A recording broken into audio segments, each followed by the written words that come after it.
NCAA basketball totals for Thursday, December 22nd. We also have our NBA segment out there as well. Be sure to check that out. We have 3 games on the card today. For you new guys, we're going to look at the total set by odds makers, and we're going to try and beat that line either going over or under that total. So we got 3 games on the card today. Some pretty good matchups, I think.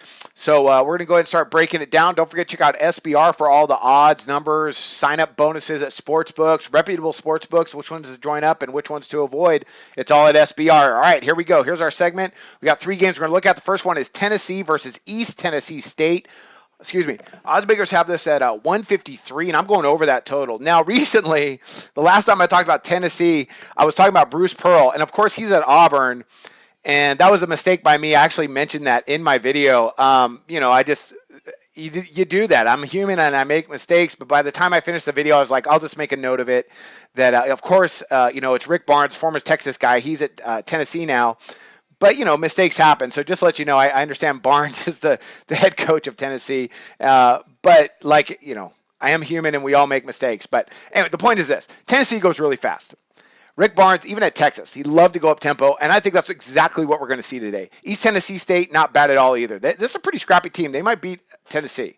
Actually, I haven't checked the odds of that game, but East Tennessee State, they might be favored. I'll have to double check that. They might be favored against Tennessee. It's going to be, whatever, the line's going to be tight.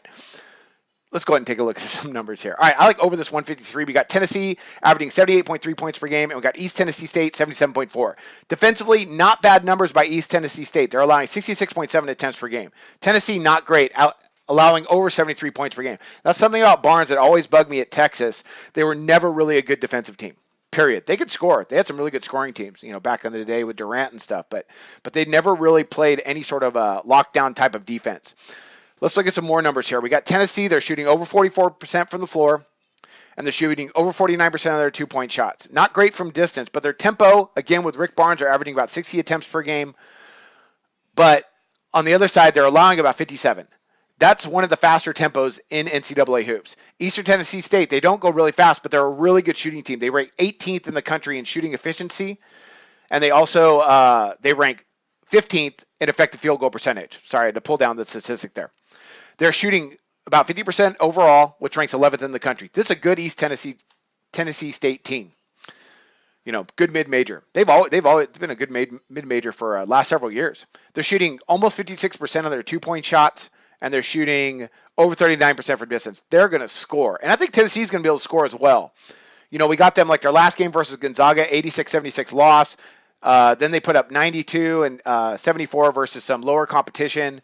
Really weird game against North Carolina that didn't go nearly as fast as I thought it was going to go. But that 153, it seems a little bit big. But I think East Tennessee State's going to score 80. So I like for them to go ahead and both these teams combine to get over this total. I think it's going to be really up and down, and it's going to be a really fun one to watch too. That should go down to the wire. But I like East Tennessee State actually in that one, no matter what the line is. Let me check it out for you guys since I'm here.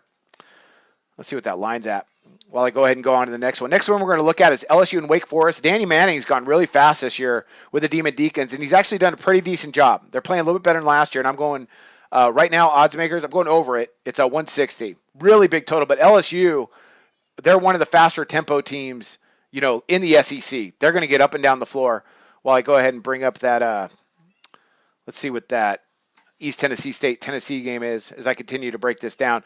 Right now we got LSU averaging 75 points per game, Wake Forest over 80. And on the other end, not a lot of defense going on. Both teams are allowing, not well over. They're both allowing just over 70 points.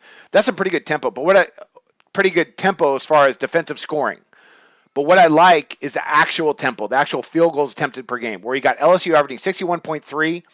Wake Forest is giving up over 60. And then on the other side of the ball, we got Wake Forest getting up 58.5, while LSU is allowing almost 62 attempts per game.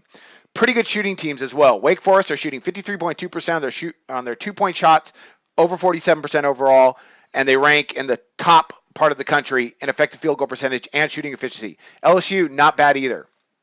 They're shooting 53% on their 2-point shots and 47.3% overall. Both these teams rank in the top part of the country in their shooting percentages, and defensively, there is where they're lacking. Right now, Wake Forest, they're allowing opponents over 50% on their 2-point shots, and then you got LSU, not that great either. They're allowing opponents to shoot 47.7% on their 2-point shots. Not great. not great at all. Both these teams can score, and I think that 160, it actually looks a touch big, but I think they get there. I think it's going to be really fast, and I think both these teams can score. Let's go ahead and let's take a look at that. Finally got that Tennessee game up here. Let me go ahead and scroll down. I want to find that one. Last one we are going to cover is George Washington and Miami. As I continue to try and find, there it is. Yeah, East Tennessee State is favored, -4. I kind of like East Tennessee State in that. I think they're going to put up 80 and win that game. I think maybe something like 83-75, something like that. But I do think they cover, and I think they win that game. Sorry, I clicked on the wrong button here. Okay, last game up we got is Miami, George Washington. Larinaga done a nice job of that Miami team, coming over from George Mason a while back. He's done a really good job. Good job on the defensive end. I'm going under the total of 134. This should be a pretty good defensive battle here. Excuse me. Pardon me. Right now, we got George Washington averaging 70 points per game, but Miami's allowing just 57.2. They rank second in the country in scoring defense. They're pretty efficient, but the tempo and the way they play D, I don't see them getting over this 134. Miami is averaging 74.4 points per game, but George Washington, not bad defensively, allowing 67.9. George Washington, they've struggled a little bit this year, but they have won their last 3 in a row against lesser competition.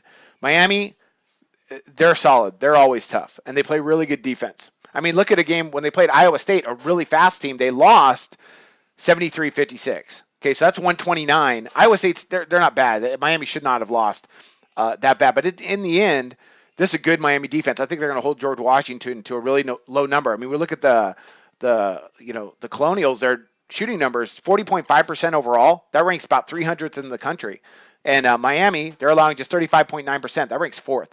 George Washington's going to have trouble scoring tonight.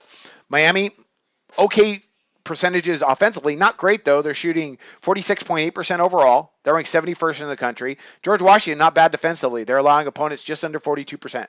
So at the end, and also along with the tempo, they get kind of about the middle of the pack. They rank about from over 150th in the country. You're talking about 300 teams here as far as tempo is concerned on both sides of the ball.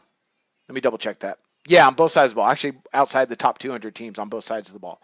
So I don't think they're going to get there tonight. That 134 is a bit too much. I'm going under that total. And what should be a pretty interesting matchup, we got A10 ACC. That's always good stuff there. But I don't think they're going to get there. All right, let's quick recap that. We got the first one up, Tennessee, East Tennessee State.